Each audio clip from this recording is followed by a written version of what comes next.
Some signs that you may have corn brain, part one. As more research is coming out on the effects that pornography use has on our brains, the more we realize that it's just a subtle thing, like any other substance. Like they're acting a little weird, they must be on something.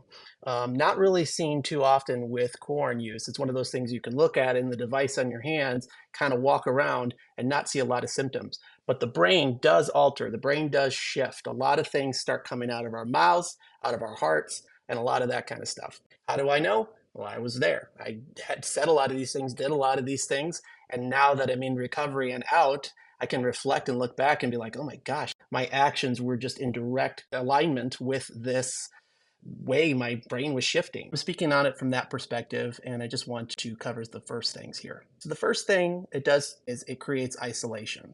And so someone may have been kind of outgoing, a little bit easier or whatever, like they would have need their alone time, but now there's like excessive alone time. And it's not always just for self-pleasure. A lot of times it's just to look or just to get a hit. And those things can happen just by scrolling. Your addiction is just seeking, seeking, seeking, because this thing can't be public. It can't be done in the open light. You have to be alone, and you'll find ways to be alone, and your brain will alter. You'll get irritated with people who want to hang out with you. It just needs this alone space. So if there's more isolation in your life or isolation in your partner's life, that could be a result of the corn brain.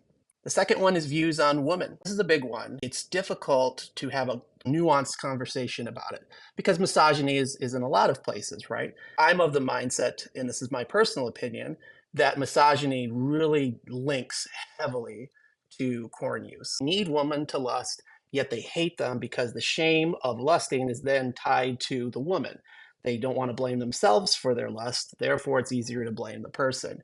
Women are saying, I can't believe women wear that. The things they wear these days, meanwhile, masturbating to said woman. It's a horrible side effect of the brain trying to justify the behaviors and trying to hate on something other than ourselves. And it does come out in hatred for women. It does come out in hatred for corn stars.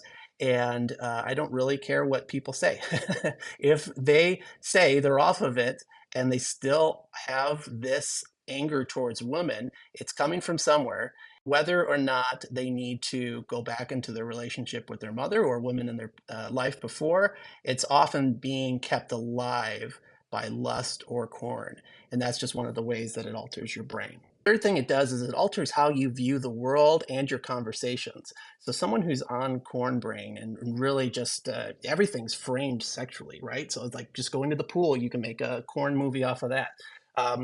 Any chore, any task, going to the store, there's corn movies for all that. So everything feels like it's in the context of sexuality. And because you're putting that into yourself, your brain's reframing every situation as sexual. So a lot of things that would come out of my mouth were sexual jokes, innuendos, things of that nature that were just like, testy. People would laugh. It was difficult coming off of the addiction, finding other things to talk about. If someone is just continually making sexual remarks, sexual jokes, inappropriate jokes, things of that nature, likely a result of the corn brain. It's just one of those things that kind of rots and reframes your whole mind to think, well, everybody's like this. But often it's just, you're just mimicking what you see. Someone could say, well, I'm not on corn. I'm not on corn. I haven't watched any of it. Still express these symptoms, but lust is involved, right? They have not tendered their heart to be controlled with their eyes or their thoughts or their mouth. Maybe they got rid of the corn, but their brain hasn't healed. It hasn't healed because lust still exists, lust still abounds, and we haven't really found new ways to heal the wounds. It's just kind of dormant. It can easily arise, and I don't want that for anybody.